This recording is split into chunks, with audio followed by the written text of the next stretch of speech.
Hey everybody, this is Jeff. Sorry about the technical difficulties. Adding some of our production features back in and got to sync everything back up again. Still recovering from the great coffee fiasco where I dumped everything on the screen or on my computer and whacked everything up. So I had to go out and buy a bunch of new stuff and rebuild again. So, hey, look, thanks for coming on board. I am Jeff Colson, and this that I'm adding right now, Mike Bloom. Bloomer, how you doing, Mike? I'm good, Jeff. Happy Monday. How are things over there? Happy Monday. You know what? Not bad at all. Not bad at all. Just I'm ready to sue the NFL. I think that was I'm not a fan of either one of those teams. I'm not really a fan of the quarterbacks, the wide receivers. Yeah, there's nothing really there to grab for me. I just part of me is being a Michigan guy. I'm a big Brady fan, and I'm in that post Brady depression that'll happen for till next year. But you know what? You don't wait to the last drive to the most important play of the game, literally the most important play of the game, to make a call like that and basically screw a team out of a good overtime. I mean that game really needed to be an overtime game, and that would have been fun. That would have been an unbelievable Super Bowl experience. Now it's tainted forever as being it wasn't that. I mean, yes, you could see that call if it'd been that call all game long. You can't make that call if it's you haven't been calling it all night. You just don't randomly say, oh, we're going to get a touch foul just now. It's like, I don't know. I just completely am disenchanted with watching pro football. I'm a college football guy. I might take up watching one of those other games like polo, or I did actually flip through and see a polo match on TV this weekend. It was pretty cool. But I might take up that other sport where they wear the little safari hats, the white safari hats, and they run around with shin pads on and with white steward outfits like they're working on the Love Boat. What's that sport? What is that sport? They throw the ball, and the other guy's got like a big mixer paddle that tries to whack it. What the hell is that sport? Cricket? Yeah, cricket. I might take up cricket now. There you go. Very good. Troy jumped in. Once again, somebody giving you help. There you go. Troy jumped in. All right, anyway. You realize I can't see any of the comments. You got them on your side. I know. I just threw it up. All right, so we got a lot of things to talk about. Tonight, first of all, I'm Jeff Colson, Mike Bloom. Been doing this for 35 years now, at all levels and all positions. NCAA coach, owner, general manager, junior owner, I should say. Level 5 certified. I've had a good experience with this. I love it. I'm passionate about this. Mike is about 22 years old, so he doesn't have that same depth, but he's pretty darn good at what he does. Mike, tell him a little bit about who you are and why you're here. Yeah, definitely not 22 years old. I'm 41 years old, but I have been coaching for about 41 my years. ass. Even though I got the Detroit Red Wings as my background here, I actually live in Chicago. I coach a U16 AA team and a U18 AA team. And then I also am the director of player personnel for the Lone Star Brahmas in the North American League. So unlike Jeff, who thinks he's the director of player development. I was until you fired me and rehired me. You're also a director of player personnel. I just went off of what Elite Prospects said. For years, the Elite Prospects has said I was the director of, what was it? Development. So that's what I used. Yeah. I didn't even look at my own business card. I pulled one up. In fact, I got it right here. I pulled out the business card to look at it because I just hand these things out like candy and never once read them. So I actually did. And now as soon as I go to do this, of course, they're put back in a drawer. I'll find it before the broadcast is over. Anyway, I pulled out the business card, and you're right. You're right. So I'll get that corrected, and I'll start using the right title now from now on. Hey, a couple things. Tonight, we're going to look at goalies. We're going to talk about the unique path goalies take and how it's different and how it can be different. Now, even though some of you aren't goalies, thankfully. And most of you understand that you shouldn't be goalies because it takes a unique person and a unique set of parents to be a goalie. You need to watch this because you can still learn a lot from what we're doing. We're also, after that, we're going to get into I took one of my old slideshows from a lot of questions on Null. This week it's been, of course, it always happens when pre-draft comes up. What is the difference between being drafted? What's the difference between it being a tender? What are the numbers? What are the odds of each? So what I did was I brought this out. I'm going to try to put the slideshow up behind us with a picture-in-picture on a full screen. And if I can do that, we will watch that and work on it. Now, the reason I'm looking around is because it was on one of my screens, and now I just got to find it again. So anyway, let's start off with what we're going to talk about. After we say hi to a couple people. To say hi to a couple people, though, what we need to do is we need to use our production material and see if our production material works. Screw it. I'm not going to try that again. I already screwed it up once today, so we'll leave it at that. Let's say hi to some people. Not going to get into questions yet. We'll leave the questions till the end unless it's pertaining to the subject we're on. Hi, Tony from Colorado Springs is on. Tom from Rochester, Minnesota is on. Troy's on. Troy, thanks for coming in and helping with cricket. I'm not smart enough to know all those worldly sports. Which is better? We get this question every week. Which is better, USPTL Premier and all? Can you watch any video in the past 4 weeks? And I think that'll answer. But we'll jump on and try to handle that again. Casey from Amarillo's on. Dave Kennedy's on. Now, once again, Dave is unique. Why is Dave Kennedy unique? Dave Kennedy is a moderator on our discussion group for junior hockey advisor. I almost said family advisor. Wow. But Dave was the first person to join our discussion group several years ago. So good to see him on. Dave, thank you for everything you do for us. Troy from Connecticut's on. I think I already said that. Todd from Pittsburgh's on. And from Ohio, Liz is on from Ohio. This should be a good discussion. Well, I don't know why. Maybe because the picture that you put up on your ID, Liz, has a goalie on there. Maybe that's why you say this is going to be a good discussion. So, Mike, I'm going to start out. I'm going to tell you a story. Some of you have been around a long time, have heard me tell this story before, but here's how goalies, everything we talk about recruiting can happen for goalies, okay? It can happen for goalies, meaning, hey, you come through the system. We go out and scout and find you. We recruit you. We bring you in. We entice you with ice time, and we all the things that naturally happen or should happen in the recruiting process.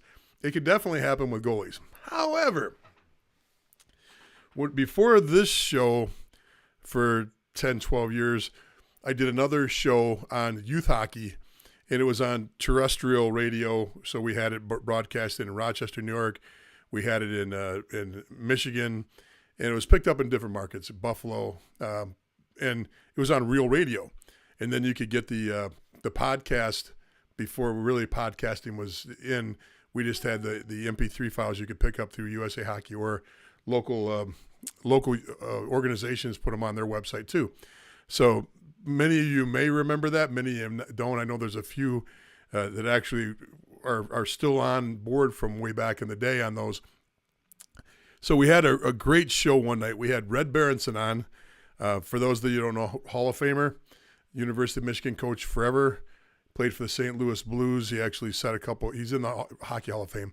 But Red Berenson was my coach at Michigan. Phenomenal guy. And had him on.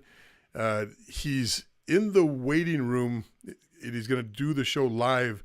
So we broadcast from Rochester. He was going to go to Ann Arbor, go into the studio, and talk. So it sounded better. So the studio is not that far from where he lives in Ann Arbor.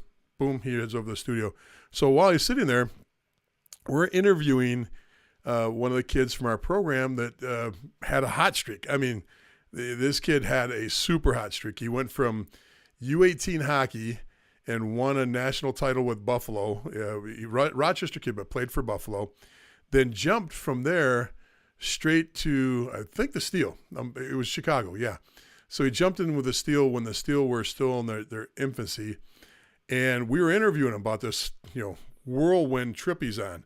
And Red Berenson sitting there listening to him in his headset while he's getting ready for us to interview him next. Red Berenson gets off the interview, calls his assistant coach. His assistant coach drives to Chicago the next day, watches him practice, then stays around for the weekend, watches the game, and within 2 weeks, he's signed with Michigan with a full commitment. Now, that's unique enough, except for what I forgot to tell you was he was a junior in high school.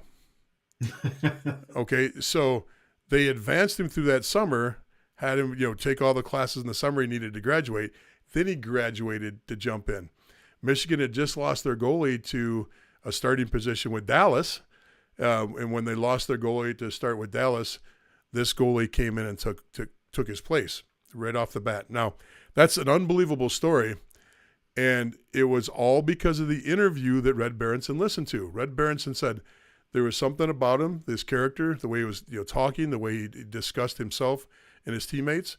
And I was very, very impressed with him. Impressed enough that I wanted to see him right away. And boom, they've got their starting goalie for the next few years. Isn't that amazing? Red Berenson did not have him on his radar. Red Berenson did not have him, on any depth chart. He heard him on a radio show and went, you know what? I want to know what this kid's about.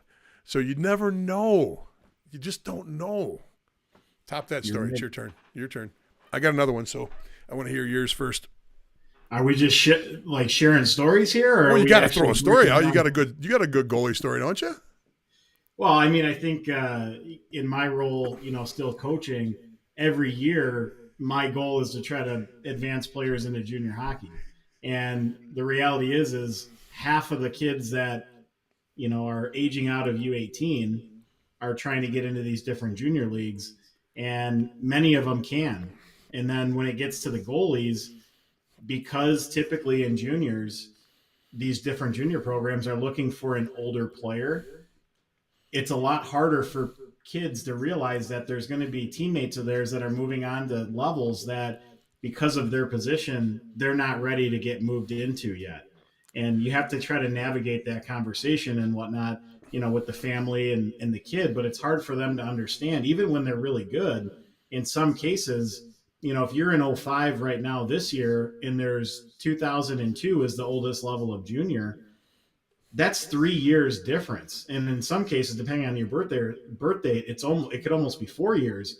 So if you're playing at your birth year now, you're seeing your own age level. And there's definitely really high level players there, but there's still a difference between guys that are 20 years old and a kid that's 17 years old, as far as how they shoot and how fast the game is and different things like that.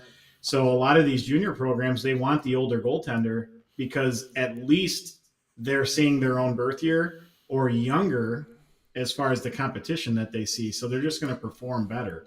So in some cases, goalies are stacked up where right now you might have an 02 and maybe two 02s, but maybe an 02 and an 03, and then there's an 05 as a third. And it's like, well, that kid's not necessarily getting a lot of action and whatnot. So again, part of this discussion is just to let goaltenders know that if you're not getting the opportunity that maybe some of your teammates are, or that you think you can actually play at right now today, that's not that you can never play there. You might just be a year or two early in where you're trying to go. Fully agree. Let's go to the tape here. Let's throw up Elite Prospects. There it is. You and I are in the bottom. I'll move you over there, and we're going to look at something here. So we'll go to Elite Prospects. We'll jump down here to goalies, and we'll pull up the goaltender tab. All right, so now we got all the goalies listed, from top to bottom. So right now the graduating year is 02s. So let's go up to our goalie filter, or go up to the filter, and we're gonna make this easy. We're gonna just take goaltenders, and then we're going to, I know it flips back. I got to go back up every time when it does that. So we've got goaltenders, and what we want to look at right now is, let's not use that. Let's use birth year. Let's look at 02s. So 2002. Before I hit the button, let's get down and count how many goalies we have total on this. Any goalie that was rostered, 131, but you can see on the bottom of the list here, there's at least 10 goalies that have not played games. So let's say that number's around 120, and then it's a different varied amount of games that we've got. So 120 goalies that have been rostered this year that have actually played at least one game. Now let's look at that number when we apply that filter and see what it gives us for 02s. So now we're looking just at goalies. We're looking at just 02s. And that number is, let's go down the goalies. Sorry about that. Here's our goaltenders down here. Here's our goalie list, and that number now goes to 22, and then the less than 10 games, you get another 12. So what was the original number I gave you? Well, you said 130 something, but it was really like 34 goalies that were, I'll do it again, but keep this in mind. 02 goalies right now, there's 22 and 12. There's 34. The less than 10 games goalies, that we'll keep that in mind. 22 are actively playing in the league. Now we'll go up and we'll look at teams. Yeah.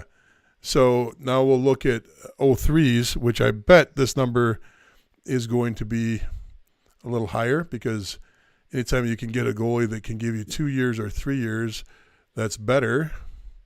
And now we look at that number, and the number is 20. Oh, I was good. It was bigger. It was 23. Barely. Okay. What's that?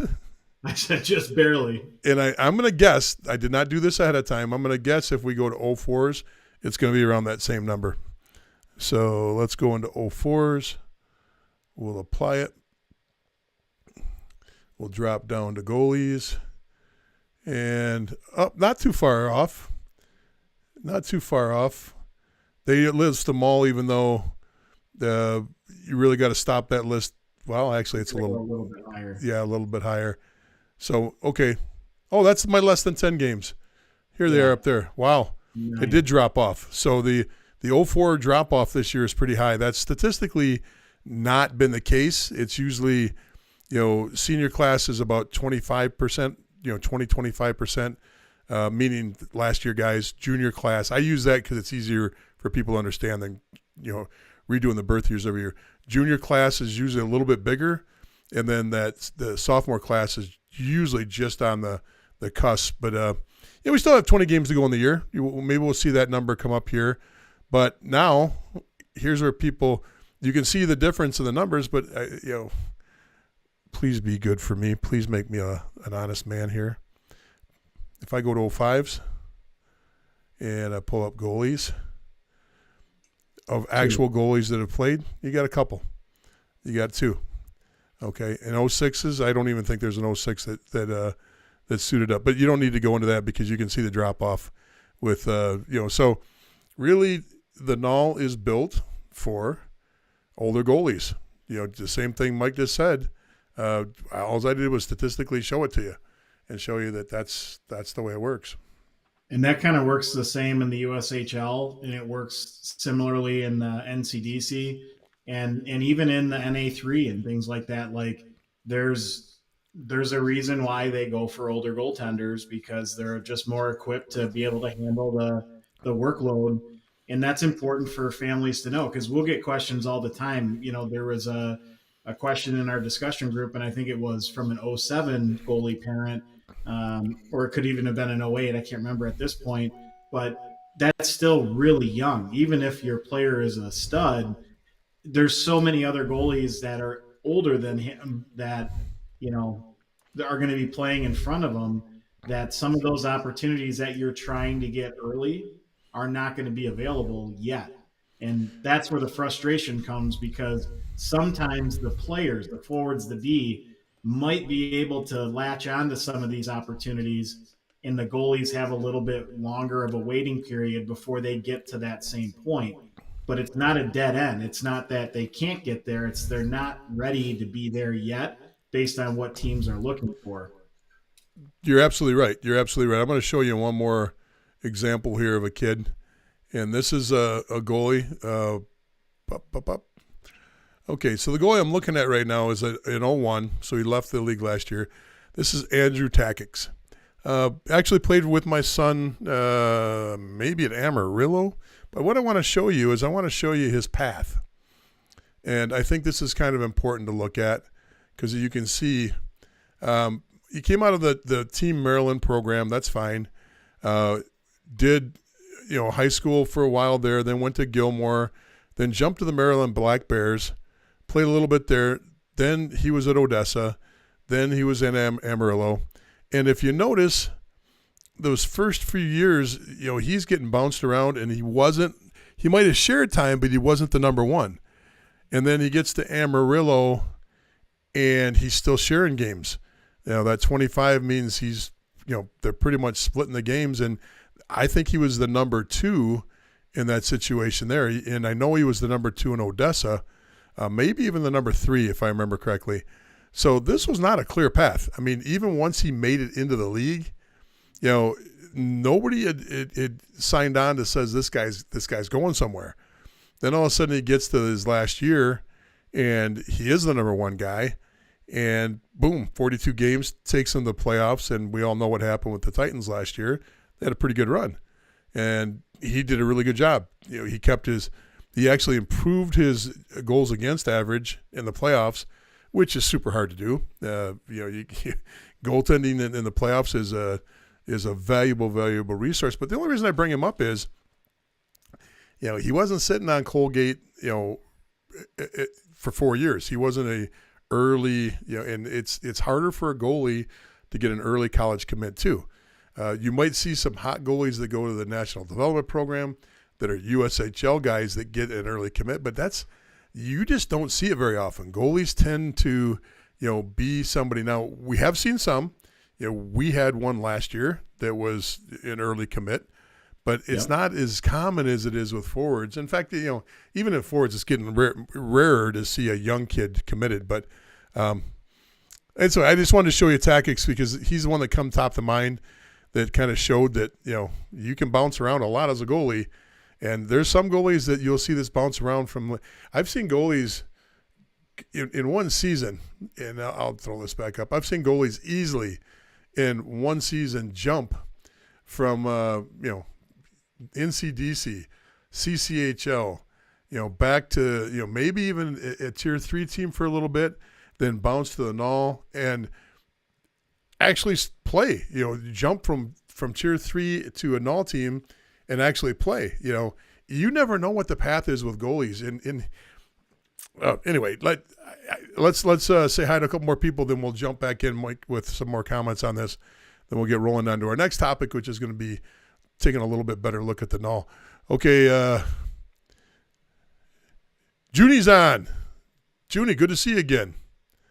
We've got Andrew's on from New Brunswick. Good insight. Thanks for some of the things you were saying last week, Andrew. It was helpful. And we got Hugh from Auburn, New York on. That's good to see you too. So we got some other new people back on, some new names, some non-new names, some veterans. Good to see. I wanted to say one thing about this, Mike, unless you got something. You want to say something? Go ahead. Yeah. Well, the other thing that, when you were talking about Takix, again, he dominated in his final year because he's playing against his own birth year or younger players. And that's when he ended up getting committed and he's moved on. And, the process kind of restarts now that he's a freshman in college. Again, he's going against much older kids, so he's going to have to readjust all of that. Yeah, he's got a 2.67 goals against, but it's an 864 on his percentage, which is not so good, which means he's probably only gotten some partial games, and he's only got 2 games in. But so he's still waiting his turn. Yep, still got to go through the process. The freshman goalies, it's rare. But the thing I was going to say on this is, I've sat – remember what I say a lot about when you go to these showcases, you look for the black area, black shoes, black pants, black coats, in a clipboard in their hand. That's where all the scouts are. D1 guys especially, they like to that's their undercover look. Like nobody will know I'm a coach or a scout if I wear black on black on black on black to the rink. Nobody will figure that out, will they? So you go and you sit with these guys, and you chat with them while they're looking at kids too, and you're looking at the same players. And this happened more than once, more than twice, maybe 3 or 4 times. Somebody will be scouting for a Division I team or a Division II team, and they'll see a goalie make a save, recover, make another save, and maybe it's 15 or 20 seconds of a flurry. Boom, boom, boom, boom, boom. And they go, wow, I want to talk to him. I'm going to go talk to him right after the game. And it's like, okay, yeah, he made a couple good saves, and they're serious. Their eye is looking for that guy that's quick reaction, athletic, fast, all those things. But they want to, they're looking for something specific, and it catches their eye quick. It may be all goalie scouts are that way. Now, since I'm a what do they call it, jack of all trades scout, meaning I gotta look at goalies and defense and forwards and look at different age groups. Maybe my eye isn't as good at this as their eye is, but if you're a forward or a D, you will not see that. You will not see a coach come in and go, wow, look at that guy. I'm going to talk to him today, and I'm going to probably offer him before the week's over.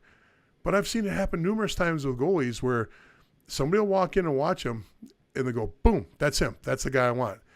And then it's funny because if anybody else knows or heard that conversation, boom, 3 or 4 coaches might jump in line after that one guy, depending on how prestigious of the program he's with.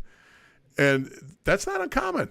I mean, it doesn't happen every day, but enough that, over my period doing this stuff, I've seen it happen numerous times where a goalie just has one flurry, one day, one good showcase, one good game in a showcase, maybe one good period in a showcase. And somebody goes, wow, that's exactly what we need. And so I could score 3 goals in a game, 4 goals in a game as a defenseman or a forward. They're going to still want to see more of a battle-tested period of time, get to know me a little bit. And maybe I didn't think about this. Maybe they realize they don't really need to build that relationship with goalies like they do with forwards and D. Maybe they could do that because they go, we don't care. He's probably a 4.0 student because goalies usually have good grade points. And no stereotyping, but I truly believe that. I truly believe that. Now, and then they go, hey, he's going to be quirky anyway, so we got the quirkiness we're not worried about. He's going to have a good grade point, and he can play. Boom, done. What's next? So. Yeah. And you also bring up a good point, too, when it comes to scouting. Like you talk about being a jack of all trades, and obviously goaltending is a position that we're still looking at and things like that.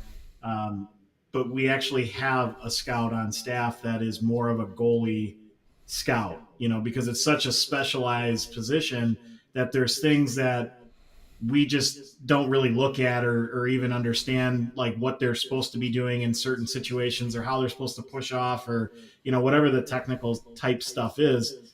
Myself, I'm not a great goalie evaluator. I can more tell you what I don't like in a goalie than when it comes to here's a grouping of players we like.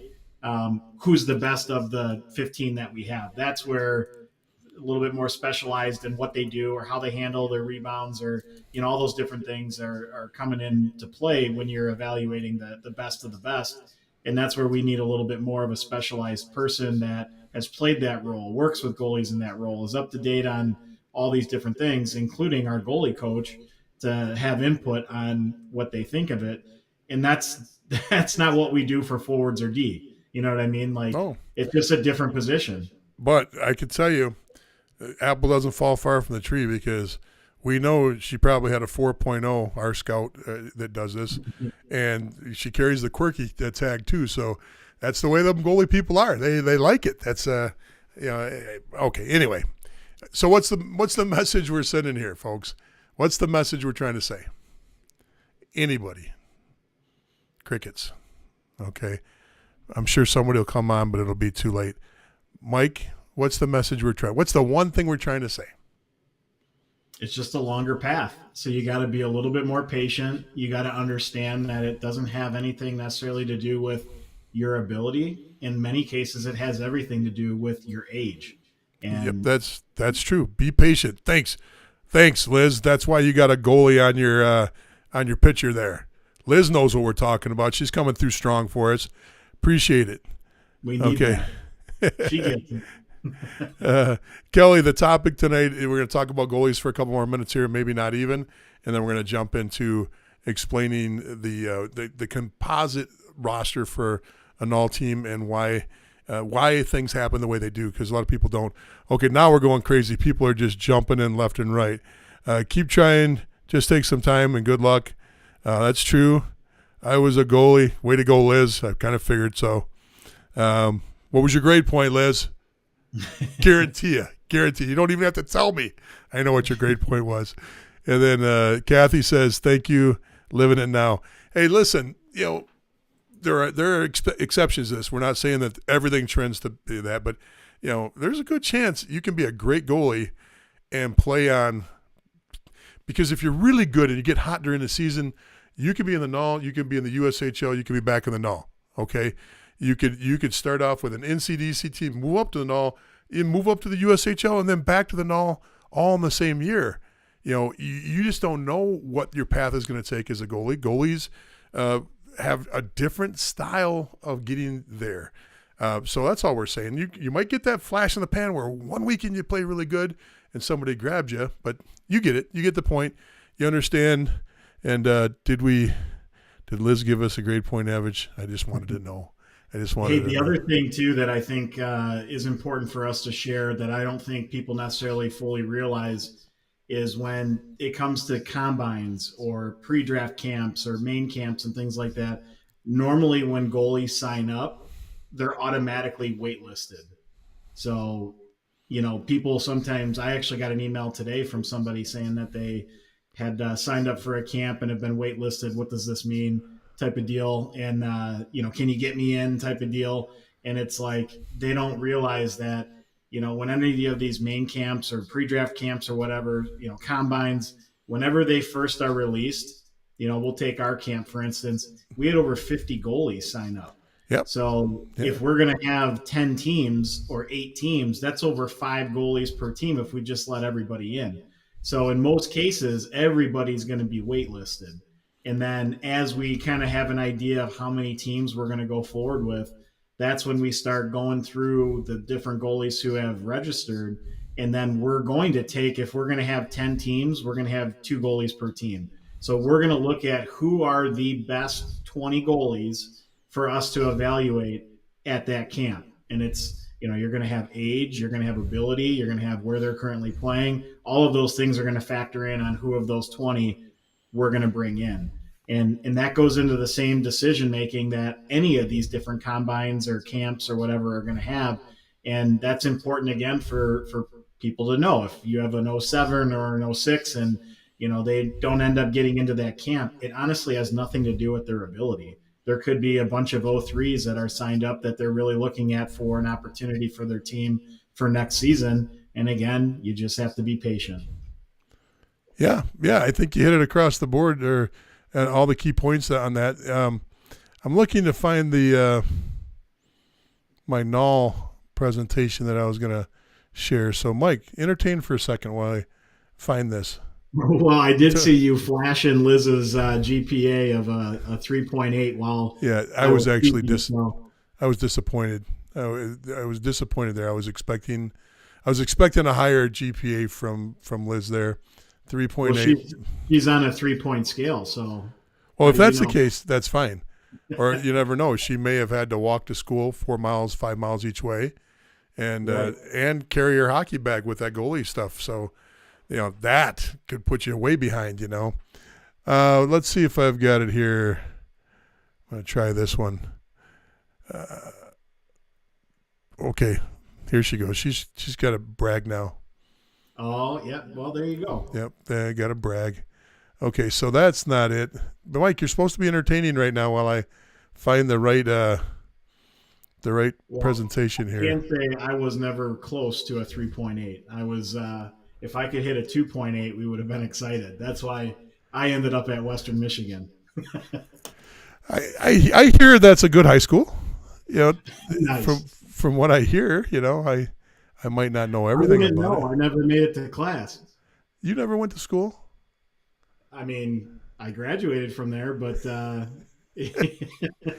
don't know how often I showed up. Oh, you know what I'm going to do? I'm going to really put the pressure on you. Boom. You got control now for 30 seconds while I find this. Go ahead, talk away. All right. Well, I'm glad you invited me onto your show for me to take the lead on it.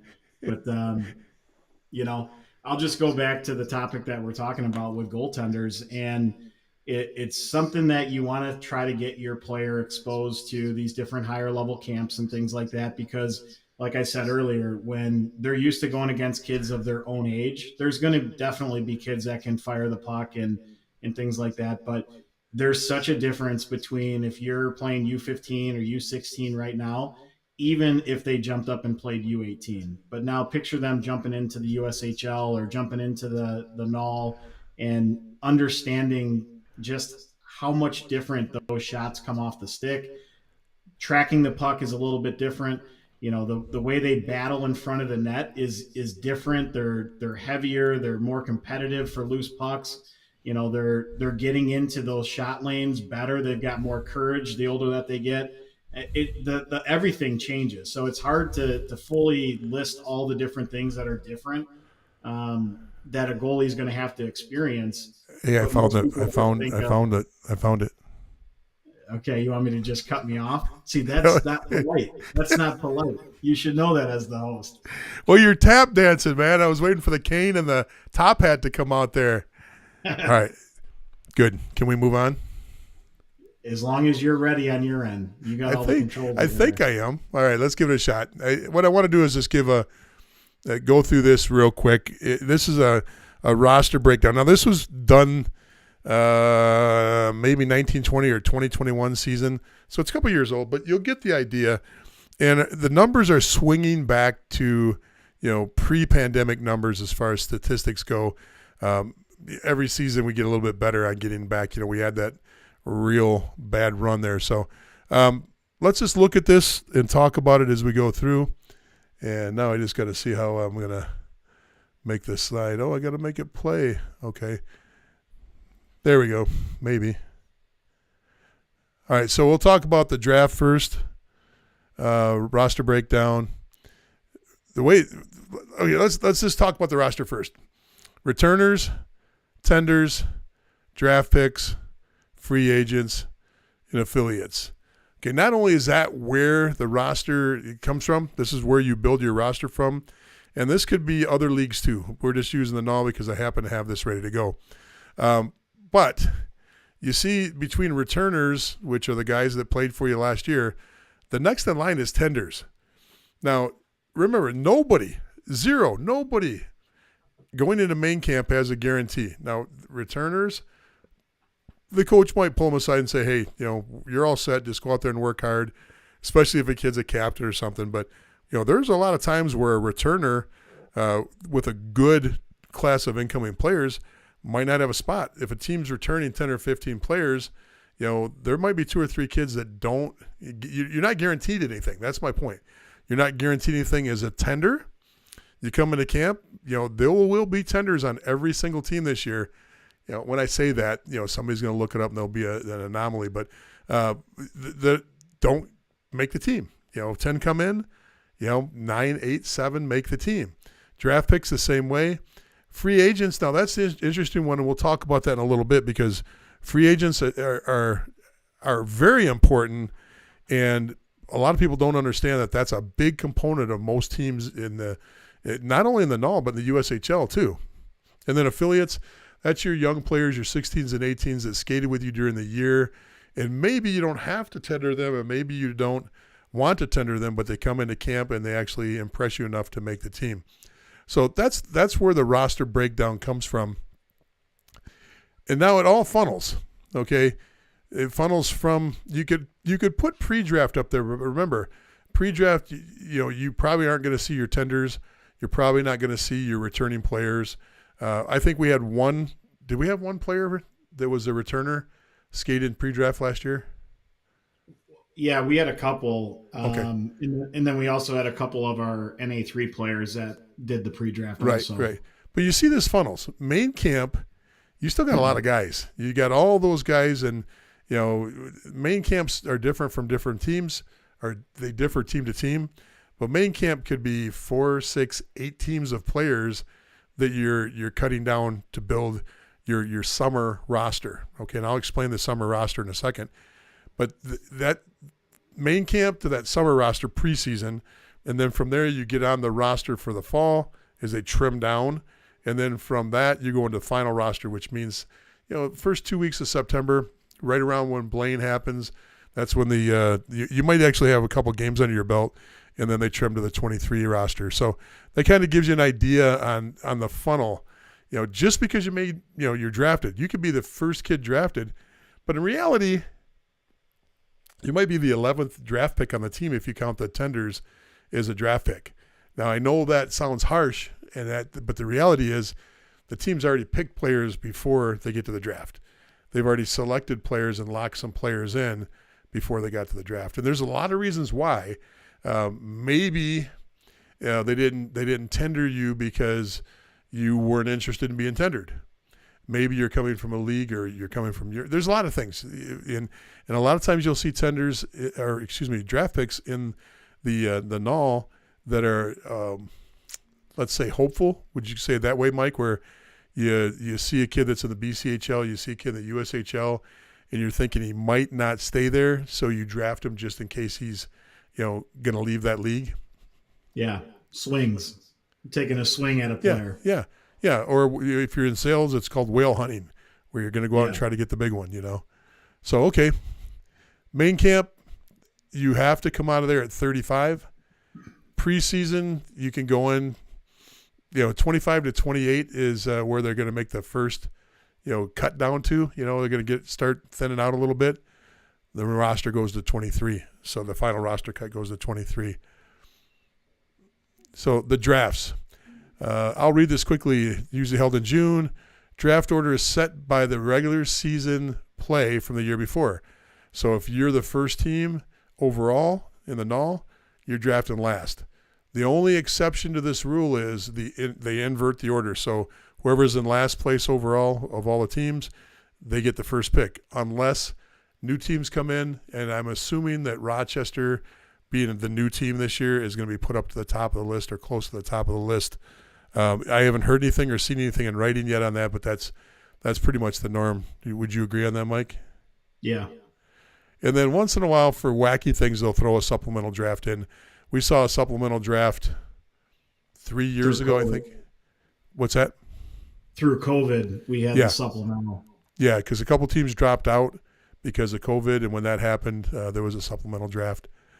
So, the timing of the league was all screwed up too, from what we were starting to what the other junior teams were starting. So it gave us a head start on, acquiring assets for the next season. So now the draft.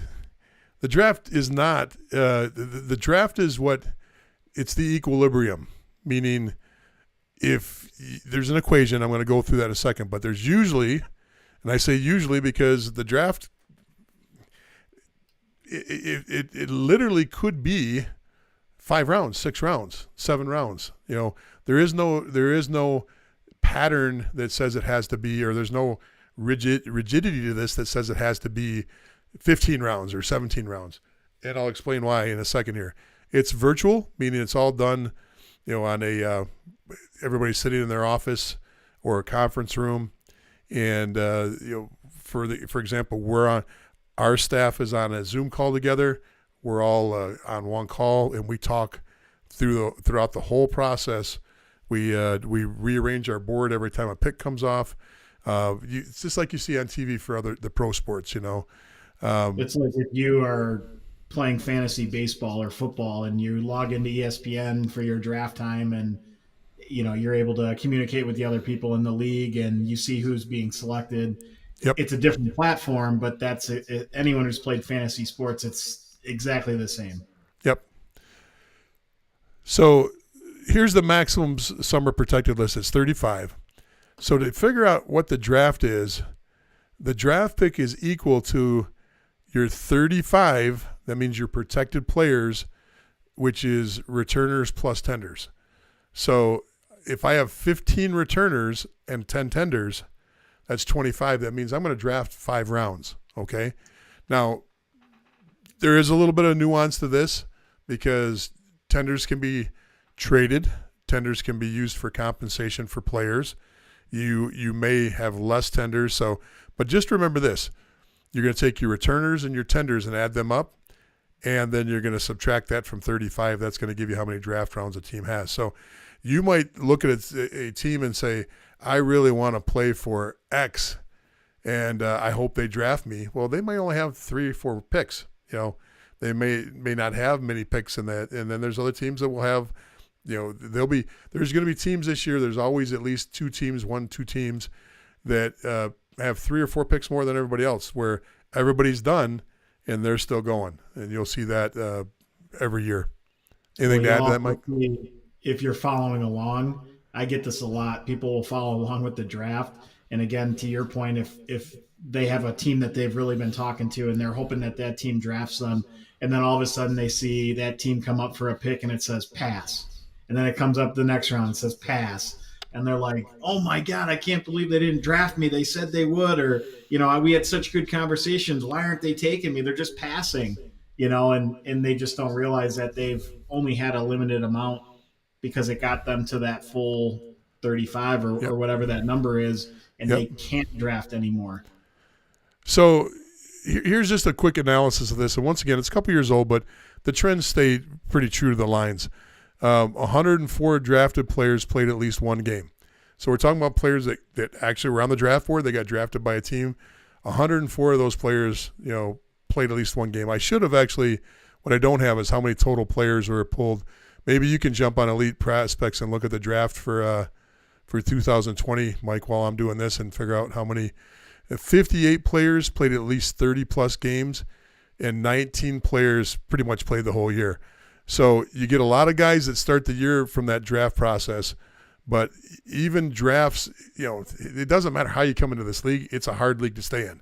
It's a hard league to make, and it's a hard league to stay in. So you're going to, 1 in 5 of the players. Now, remember, this is of the players that played at least 1 game. 1 in 5 made it to play the whole year. Now, I got to imagine the number for the actual drafts. If every team got on average 10 rounds, I would imagine that number is going to be around 300 total players. What did it come up to, Mike? Let's see. I would say 300 is probably more 250. Okay. Still, you're 250 to 104 to get you into at least 1 game. 30 games, 58 players, and then down to 19. You can see that the draft process, and this is no different than if you're a football player being drafted, if you're drafted in the NHL, if you're drafted into basketball, whatever it is, there's only, hockey, they got a short bench. There's a short amount of players. It's not football where you got 65 players. And even there's only so many of the draft picks that actually make the team. Here, it's the same thing. So, keep that in mind as you go through this process. You might be drafted. You might do really well. You might actually get a few games in, and then you're cut. That happens, and you can be sent back to U18s. It's your choice. You're not sent anywhere. You could be traded, but most of the time, if you're young, maybe the coach talks to you and says, "Hey, look, we got you up. We got you a few games, 1, 5, 10. We don't really think you're quite ready. Let's get back to U18s and develop a little bit more, and we'll bring you back next year." Or sometimes they just don't like you, and they say, "That's it." Some teams in the NAL will just go, "Hey, you gave it a good shot. Thank you very much," and they don't give you any open crack of a door to come back to the program. So, anything on that, Mike? Well, I would just say that some things that end up happening with players is either they've been tendered, and sometimes they've been tendered earlier in the year, or once they've been drafted, they don't put in the work. And then when they actually show up to the main camp, it's like, oh my God, what happened to this player? They basically took for granted that they were going to have a spot. They didn't put in the type of work that they should have throughout the off season. And some of these other players, whether it was they didn't get drafted, they did not get tendered, so they were super hungry. to like do whatever they could to develop their skating or their shot or, get stronger, get faster, whatever it was that they were deficient in that may have caused them to not get an opportunity. Yep. They went all in the off season and they showed up to main camp and they were passing up these players that maybe at November of the last year when they got tendered, were taking everything for granted and maybe got a little bit heavier or just didn't do what they needed to. And That hopefully is it's a something good. you see a lot.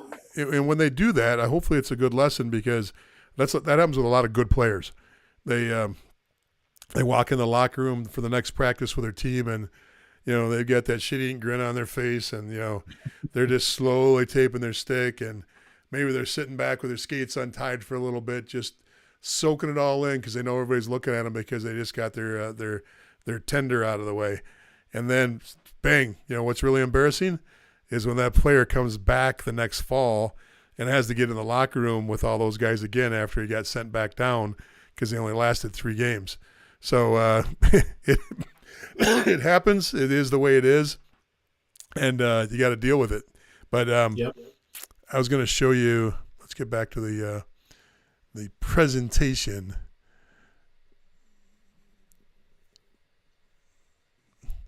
Okay, looking at another way to look at this is the null draft. If you've got 1 year left, this is that percentage I was talking about. And we did it with goalies. Once again, goalies won't trend like this, but you can see the draft. If you got 1 year left, 22% of the draft picks go for the players that are in their last year. 36% of those have 2 years left. 32% of those have 3 years left. So if you're next year, if you've got 2 years that year and the year after of eligibility, or you're a 3-year player and you're good, that's 68% of the league. That's where the draft picks sit. Now look at the last two. If you're 4 years away from being done with juniors, so right now that would be what? 01's the last year. So if you're in 06 right now, 1%. Last year. Yeah, but I'm working it back. If you got this year, since 02s are in their last year, right? Yes. Okay. So add 4 years to that. So an 06 would be a player with 4 years left. You got 1% chance to be in the null. And if you've got 5 years left, so if you're in 07, less than 1%. I mean, you'll get a handful, maybe a couple, and they get games in. They get a game or two, and those are not roster picks whatsoever. So you can see where the weighting is. 58% of the league is in their first or in their last year or second to last year. That's just the league. So it's an older league. Those numbers will be for this next draft. The 03s will be considered the 22% in their last year. The 04s would be 2 years out.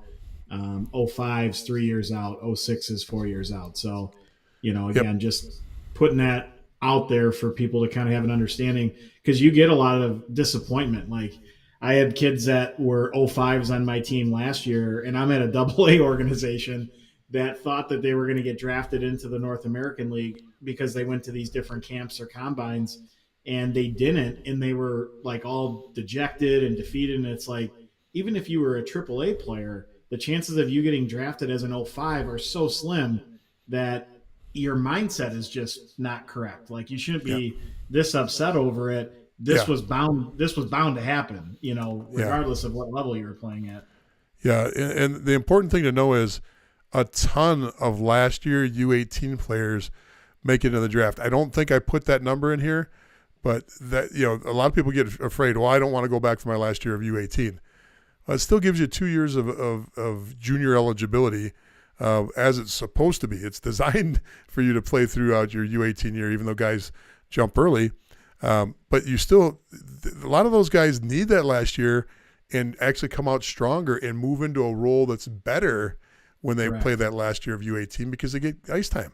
Let's face it. Would you rather be on a team that dresses 21 but has 25 players or 23 players protected, which means they probably have some others because affiliates come in, players come in for the weekend, injuries. There could be 25 or 26 guys that are on the team in the locker room. Or do you want to be on a team that's got 18 forwards and 2 goalies, or 18 players, meaning forwards and D, 18 players and 2 goalies? To me, and usually U18 because of injuries. What are you running? Usually 5D and 3 lines. When I coached U18, that was about it. Even though I had more, with injuries and other things that come up.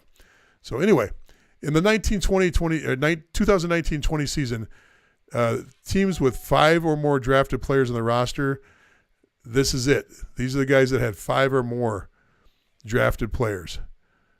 So you can see at the time, if you look at where they were in the rankings, except for Lone Star, interesting, Lone Star, that was the anomaly. Look at everybody else. They were in the bottom of the league. So a lot of times if you're a drafted player, teams there's 2 reasons why you're in the bottom of the league. One is because you had so many older kids the year before, maybe you were strong the year before, they all leave, or it's a poor team. I'm not going to tell you what I think about these here, but I will tell you this. Maryland was new, Maine was new, and New Mexico was new. And Springfield just moved to Springfield. I can't remember. Anyway, most of those were new franchises or very close to being new franchises. Am I correct on that, Mike?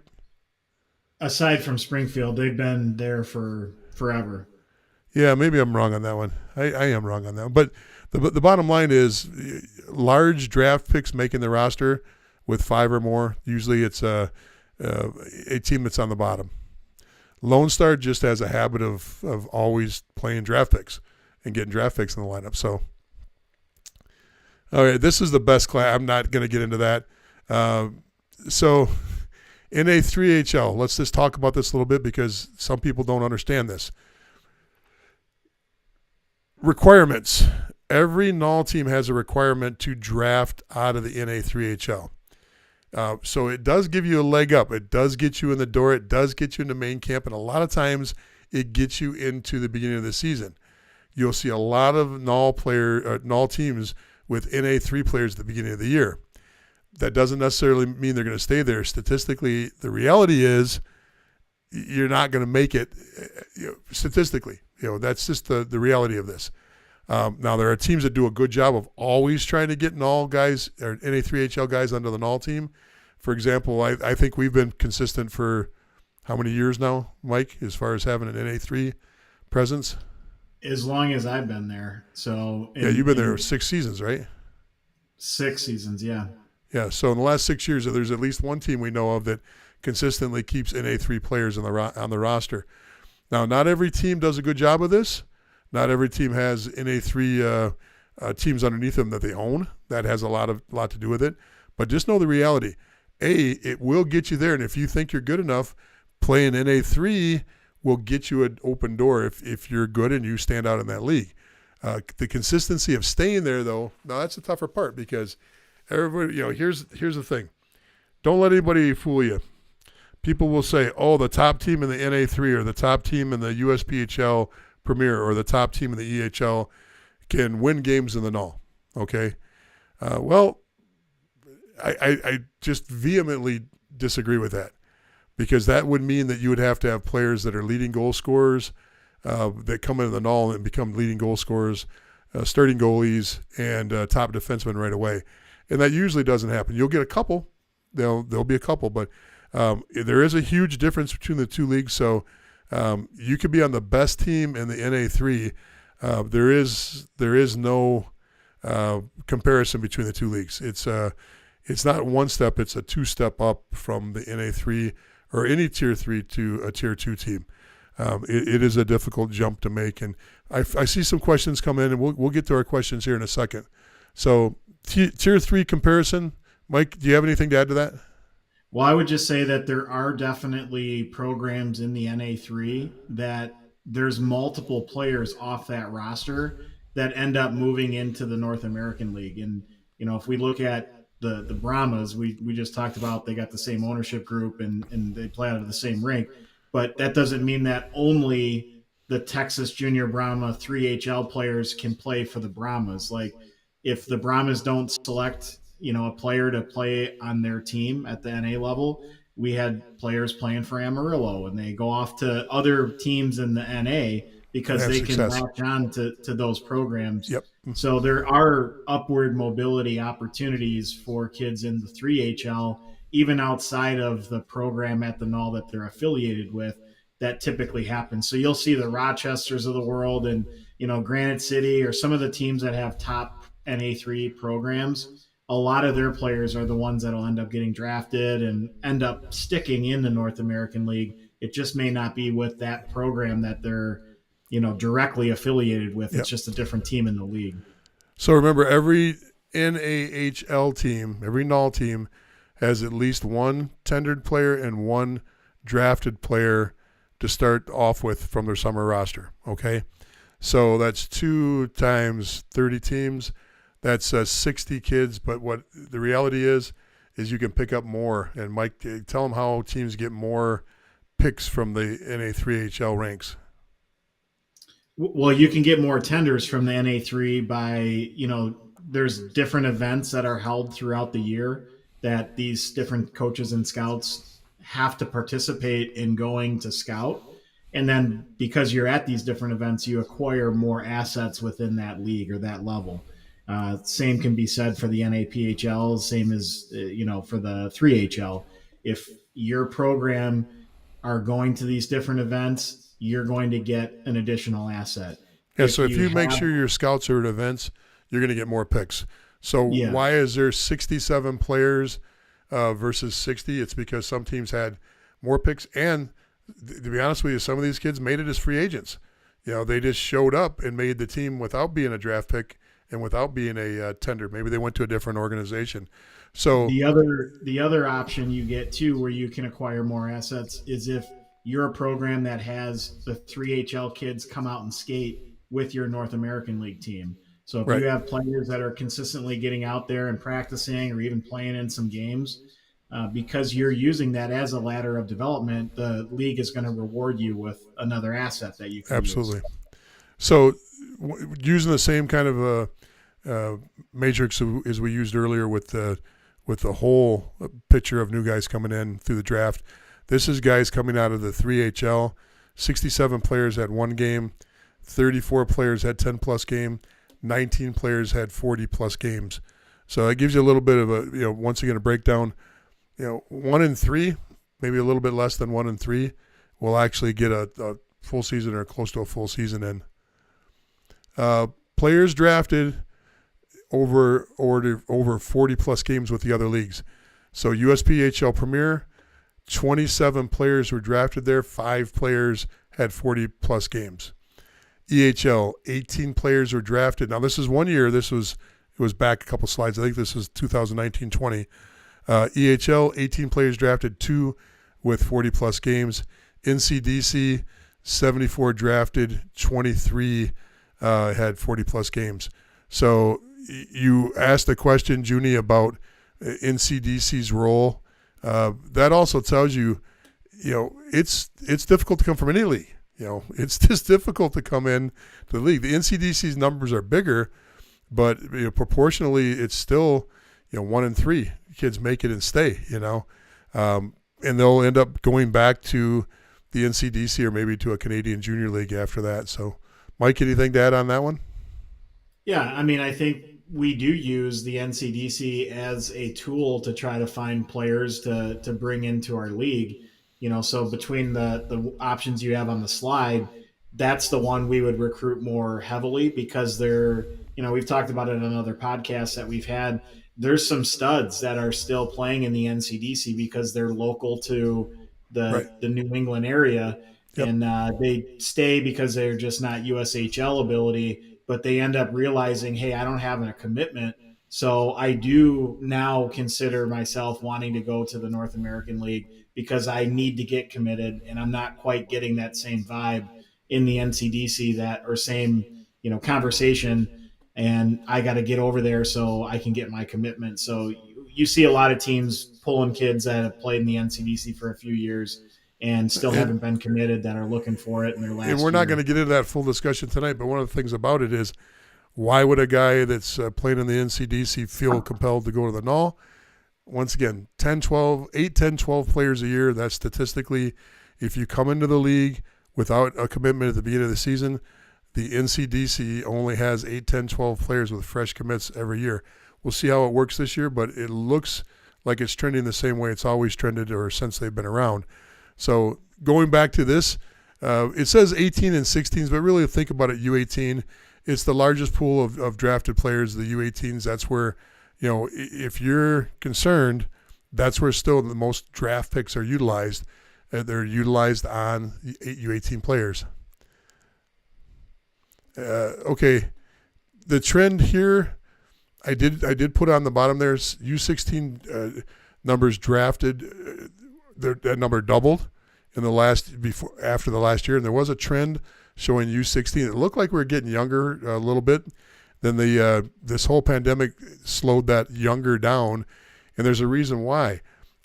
Because the pandemic offered NCAA players a free year of eligibility. So now, instead of having 4 years of eligibility, you had 5.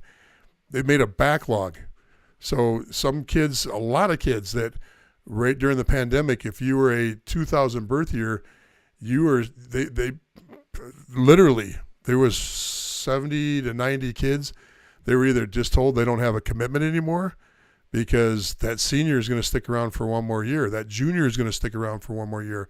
Or they're told they had to wait a year, which put pressure on the 01s. So now the 01s, maybe they don't have a commitment or their commitment arrangement changed.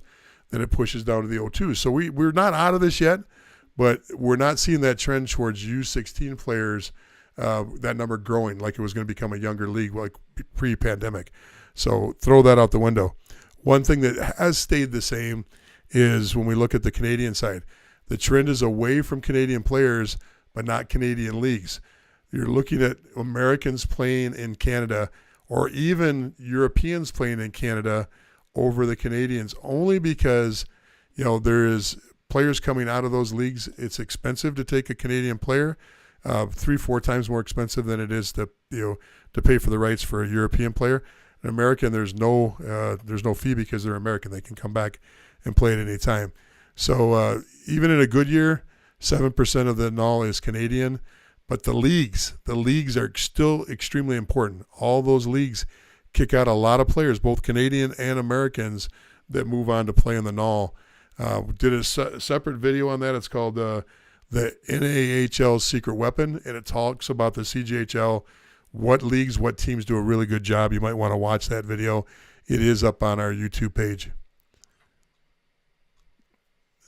Canadians, only 4 in the first round. This is for that one specific year. 10 different leagues. Think about that. 10 different leagues represented. That's because some of the kids were being drafted out of like the Gojo or some of the British Columbia Junior B leagues. It's a significant decrease. And I put right in there the border and the BCHL concerns. Less emphasis on going up there as a coach or a scout. If you're an American scout, to go up to I didn't go up the last 2 years because I didn't want to get caught up there, nor did I want to get to the border and find out that I'm not eligible to go in. There was just too much of a risk to travel up there. That's pretty much gone, but it was there. Only 15 teams drafted a Canadian, and once again, it's a cost of a Canadian player. That's one of the reasons why it's a little bit of a detriment. So BCHL, I'm not going to get into the BCHL numbers tonight. And just real quick, Mike, give me your thoughts. Which is more important, tender or draft, or does it matter to you? Well, I think the tender is the most coveted because that's a program and a player agreeing that this is where they want to play. A draft, if you're not tendered and the draft comes, any team can draft you, whether they're a good program, a bad program, if they're geographically where you'd want to play or not, you have no control over that. A tender, right. You have control to some extent. If the program you want to play for is also interested in you tender and now you're out of the draft. You don't have to worry about where you're playing next. Both parties have agreed that this is the place for you. So fully agree. Yeah. Once again, don't get hung up on tender or draft because tender or draft or free agent. If you do what you do and you do it right and you do it at main camp, and then you continue that over into the fall. If you bring what you can bring and you think you're an all-level player, it doesn't matter what else is on the ice. You don't need a title that says tender or draft. I can tell you right now, Whoever's watching the main camp, once everybody's out there in main camp, it doesn't matter who is a returner. It doesn't matter who's a draft pick. It doesn't matter who's a tender. You're looking for fire in the belly, and you're looking for guys that want to run through brick walls. And if you bring that, then you have an opportunity to make it into the null. So hopefully that helps a little bit. Let's jump into a few questions. This one's sitting out there. I would say the more interesting question outside of what would you rather be, a tender or a draft pick? I would say the more interesting question is, what would you rather be, a draft pick or a free agent? Because a free agent, you still can choose which camp you want to attend, and you have a little bit more control. You actually do have more control as a free agent, where you can maybe go to 2 or 3 camps and line them up the way you want to play it out as a chess match. And if you're absolutely right that you do have more control as a free agent. Now, here's one thing we didn't talk about, and you can go on to the null site. You can go on to the Elite Prospect site. If you look at the numbers, you'll go, wow, that kid was a 3rd round USHL player. Why was he a 9th round draft pick? Or you might see a kid and you go, wow, that kid scored 70 goals in Tier 1 Elite. Why is he a 12th round pick? Okay, first of all, throw the rounds out the window, because they mean less here than they do in other leagues like a pro league. You don't get paid more money. There's no incentive. What you'll see is a lot of times, if you're going to take a chance on that home run hit, like Mike called it, or the whale, like I called it, they're coming from the BCHL. You see a kid that you think might be dropping down because maybe he didn't get the ice time. Maybe it's not a good fit for him. He wants to play closer to home, whatever. So he's going to come to the null. They might be a last round draft pick. They might be a last round pick. Now, usually the trend is that the last rounds are where your NA3 kids are coming from, and usually a team will wait for their last round or the second to last round to pick, because they know who they've got. There's not a lot of people that are pressing for them. But don't worry about those numbers in between. Maybe the first pick means something because it's kind of an honor to be the first pick. But after the first pick, it really doesn't matter. And there's not an emphasis for most teams. Maybe some are out there. I don't want to speak for everybody in the null, but for most coaches, once you're drafted, you're drafted. It doesn't matter if you went in the 4th round, the 9th round, or wherever you went. So do you agree with that, Mike? Yeah, I think every team has a strategy, and it's not always we're going to take the very best player on our board first. If they think that they can get that player in the 5th round rather than the 1st round, and there's a couple other players that maybe they want to take a swing and hedge their bets that maybe that kid's not going to go back to the BC League, or they're playing in the USHL now, but they might not stick, so we want their rights type of deal. You could either draft those kids early or you could draft them late. Like, there's a strategy on how teams do that. So the rounds don't really mean anything. Let's say a team has a Swedish player that they fell in love with, and they think he's going to be their best player. They might not draft him to the 4th or 5th round because nobody knows about him. Or maybe he's from another country outside of the U.S. and Canada. And the kid hasn't talked to anybody else. There hasn't been anybody scouting him. But this team knows about him. They might take a couple chances on other guys and see if they can pick up some good talent and grab somebody first before they actually pick their best player. So don't get hung up on that number. Go ahead, Mike. I was just going to say, a coach may have a good relationship with a kid who's playing in the USHL, or an advisor, and that player is not going to stick in the USHL, but no other program knows that. Yep. So you may take them later because no one else is going to, or maybe you take them earlier because everybody knows that player is going to drop. So there's strategy involved. To your point, don't get lost in the round that people are selected. There's definitely gamesmanship going on. So somebody throws up the question, how old does one need to start thinking about getting an advisor? Look, I got tons of videos out there on advisors. Not really the topic tonight, but I'll give you the short answer. When you need an advisor. Not everybody needs an advisor. The first thing is to make the decision on, do you need an advisor or not? If you're playing high-powered teams, you're on a highly exposed team, you've got a coach, a U18 coach, U16 coach, that's pressing the flesh with a lot of junior people and some college people, yeah, you might not need it because things could fall in place for you.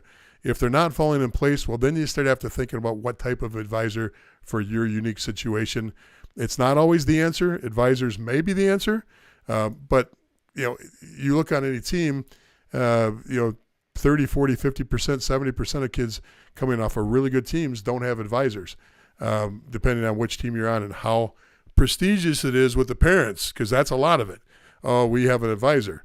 Don't fall into that trap either. You don't need an advisor all the time, but when you do, make sure you hire the right advisor for the situation. Oh, somebody asked how Adam's doing. That's my son. For those that don't know, he had both shoulder surgery and back surgery coming out of his last year of juniors. Made it through 2 years of college, and just finally this last semester hung him up and is transferring to the University of Michigan. So thanks for asking. He's doing fine. He's kept his 4.0 grade point up, and but hockey is going to be in a different role now, and the priority is not the same as it was when he came out of juniors, playing for Shreveport, which is not Lone Star, but he had a wonderful experience coming out of there with the Robertson Cup. But he's moving on. So thank you so much for asking. Appreciate that. Let's see. I know we had a few other questions here. Let's see if we can jump on them. Late crowd came in too. I see a lot of people coming on. Okay, here we go. Here's what I saw. Suns USPHL team wants a commitment with a deposit soon. He has 2 null main camp invites. One is a contract and deposit. First part of the question is a contract and deposit normal for this time of year? And should he wait to attend a null main camp? He's 18 years old and he's a high school senior. So his timing's right. That's the time you want to start thinking about this. Is he going to make the move? I don't. For me, Mike might think differently, but I look at things this way. If you got a chance to play in the null, you take that chance and you go to the camp. And if a coach wants to lock you down, if he thinks you're a quality player, he should not be standing in your way. That should be an open conversation, and that's something you have to read with this coach. But when I was coaching at Tier 3, if a player came to me and said, hey, I've got a chance to go to a null camp, have at it, buddy. Good luck. And, we know you got a home. We'd love to have you back. And as soon as you find out, please let me know either way. But if it doesn't work out, we'd love to have you here and we'd love to have you stay. Even if you get 5, 10, 20 games up there and they decide that it's not a good fit for you, you got a home here. Now, that's the answer that most good coaches will give. They're not going to stand in your way, but it's very competitive at Tier 3, and coaches don't always see things the same way. And there are coaches out there that can get petty. So, make sure you read the tea leaves before you go in there, guns a-blazing. But I know the majority of good coaches don't want to ever step in your way to see you move up and have an opportunity. And if you got a chance to make that move, that's the way I see it. Mike, anything? I would just say make sure if the null is your goal, do not sign anything when it comes to the USPHL because there's a lot of people that can't get out of the money that will be due. Yeah, the financial commitment. League. If you decide to actually take advantage of a North American League opportunity because you made a team. Right. Not every program, and you don't have to blast whatever program you're with, and I won't blast any of the programs that are out there. There's only 70 or so that are out there, but some of them will not let you out of your contract. So do not sign anything if you have a good relationship with them and if they understand that the null is a higher level. They should be excited for you to try that opportunity. And if it doesn't pan out this year, then it's a good situation for you to go back to. They shouldn't be pressuring you to pay anything or sign anything at this point. Tell them Bloomer sent you, and tell them if they have any problems to call Bloomer, and he'll take care of it. But legally, I can't. So if you sign anything, that's on you. Junie asked the question: could the Null ever become a Tier 1 organization? Mike, take that one. I don't think they want to be. I think they understand their level, and the USHL does a great job with the level that they're at. And there's differences between the leagues, and there's a trickle down and a trickle up, or I guess it's not a trickle up, but there's that ladder of development that they want. They got guys that come down from the USHL, and then the NA pushes guys up, and it's a really good development model, and it's everybody's slotted where they need to be. I think the colleges understand the levels, and they understand where these players are within each league, and it just makes it a little bit more simple. I will say, if you were tracking the USHL in the null back when I played, and even 20 years ago, 30 years ago, 40 years ago, whatever it was, the null used to actually be the better league, had the better players, the more highly skilled players than the USHL did. And I'm not even sure, Jeff, you would probably know when that switch occurred, but it's in the shorter term, and as far as when that actually happened. Yeah, they only came up with the distinction of the tier 1 and tier 2 less than 15 years ago is when that distinction was made.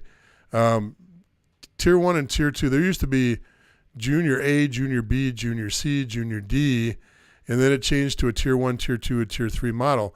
Now, when they first did it, when USA Hockey first came out with that model, they argued for several years that was only the financial categories of the teams, because remember, you still had a full pay EJHL league out there that was competing with the NOL, and it was very upset when they went to tier 1, tier 2, and tier 3.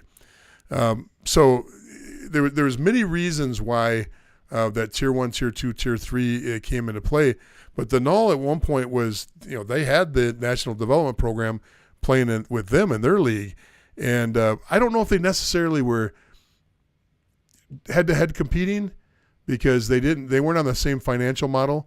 The vetting for USHL teams is that the bar is much higher financially to get into a USHL team than it is to get into a NOL team. So you have a different type of owner. You have a different level of owner as far as their wealth and the amount of money they can put in, their cash flow.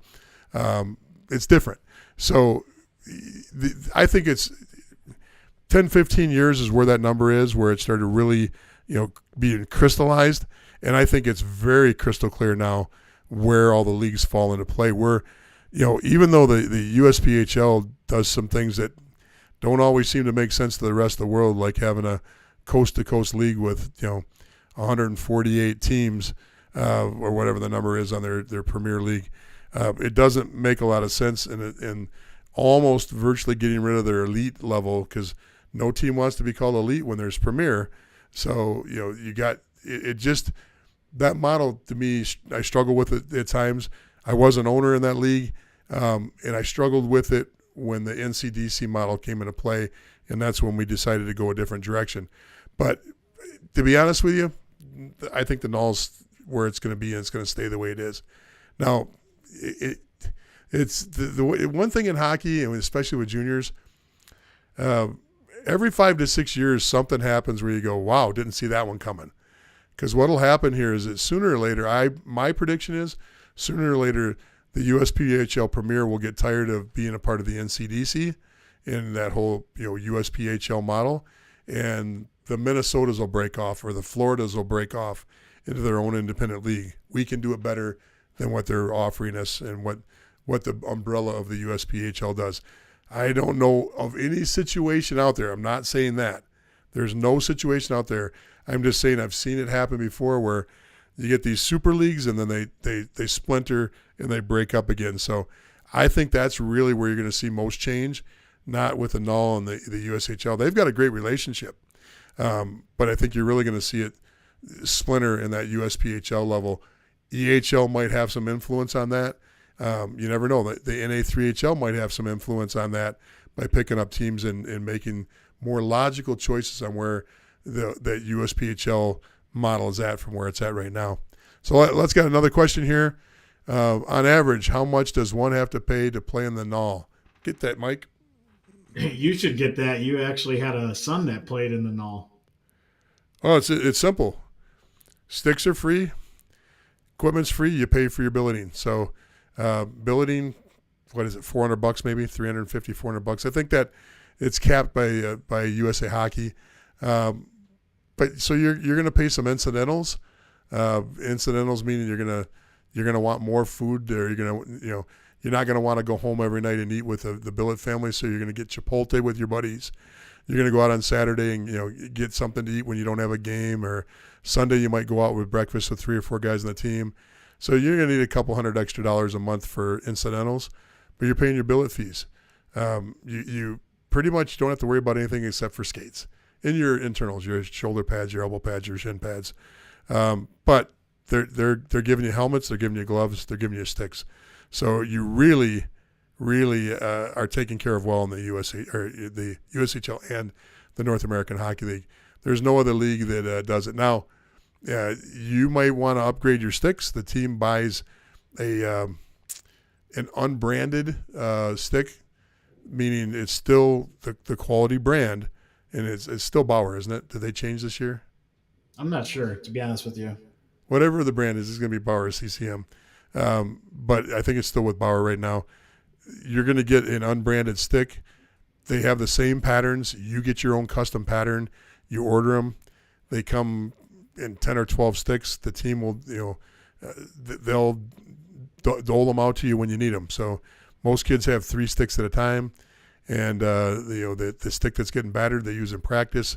They keep a nice one for games, and they might keep their nicest one for the power play. So, but you're going to be, if you get in the null, you're going to be fine. You're going to feel like, in many cases, you're going to feel like a pro. You're going to travel better than you do at the tier 3 level. You're going to be, you're fed better. The hotels are better. And for the most part, a lot of places that are in the league, you're going to have really nice crowds. You play up in Maine, you're going to have nice crowds. You play in Johnstown, you're going to have an unbelievable experience. Not talking about the team, but the fan base, what's going on with the fans. You play in the South. Most of the South teams have really big crowds and really good rivalries. And get used to one thing, though. This is one thing if you play in the Null, especially in the South. They love to throw things on the ice when goals are scored. I mean, just love it. It doesn't matter what team's playing. Shreveport throws little crawdaddy things on the ice. What is it in the Brahmas? They throw the red balls? No, they're like bowls, like rubber bowls. That's right. That's right. Amarillo throws the red balls. So, but they just all toss crap on the ice after every goal. And here's the thing that drives me nuts, because this is what slows everything down. They send 4-year-olds out to pick it all up. So 4-year-olds pushing a bucket around, barely able to stand up and picking one up at a time. So if a goal is scored at one of those big games and there's 500 of those things flying on the ice, go get your beer then, because you got plenty of time before the face-off comes again. All right. Let's see. One last question, Mike. You want to do one more? Yeah, let's do it. Which one is more physical, the Null or the USHL?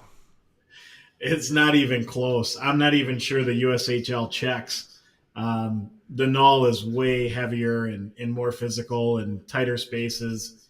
The USHL, those kids are so skilled from line 1 through 4 that, throwing bodies around and even really board battles and things like that, you just don't see it a lot. They're just flying up and down the ice, making plays, and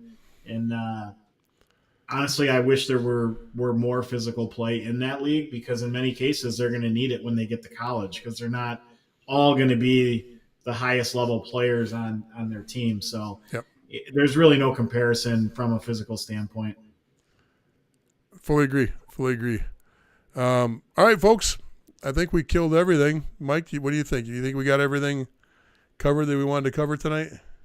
Yeah, this was a good conversation. And what's the theme here again with goalies before we leave? Patience, just a little patience. Right? Did I kill that? Did I kill that song? I think we got to go after that. Oh, come on! It's not that bad. Well, it's not that good. That's the problem. Why do you got to be like that? It just, I don't know if your ears are working, but I wasn't sure that was good singing or humming. All right. Hey, listen, everybody. Thanks so much for coming on tonight and sticking with us. Wednesday night, we do Junior Hockey Live, where we talk about individual teams, coaches, players, and leagues. We get into more detail. We don't talk about the ladder up and how to navigate all the different areas. Love to see you on Wednesday night. We don't give it a certain time because somebody can never give me a solid time on Wednesday because he's got to go to practice. These assistant coaches are not trained well enough by the head coach to run things when he's not around. Now, if he delegated and put a little grind on that team, he'd be there on time and we could give you a time, but we can't. So, Mike, what time are we going to go on Wednesday? We'll be at our normal time. What is our normal time? I don't even know myself. 5 p.m. Central Time, 6 p.m. Eastern Time. All right, 6 o'clock on Wednesday. We're doing it. And, folks, we really need help. If you could, go to our YouTube page, Junior Hockey Advisor. Please subscribe. We're getting really close. We've had a great run over the last few weeks of new subscriptions. But we'd love to have you in the family. We're going to eventually just post our videos on the YouTube sites. We're not there yet, but we're going to start pulling it away from Facebook and only using Facebook for the discussion. So please, if you can, go back and subscribe to that. That would really help us out a lot. And that's it, Mike. Thanks, Jeff. Appreciate you having me on. Having you on, it's like a bad rash. You're always around. Now listen, I want all of our friends and family to share this on Instagram and TikTok.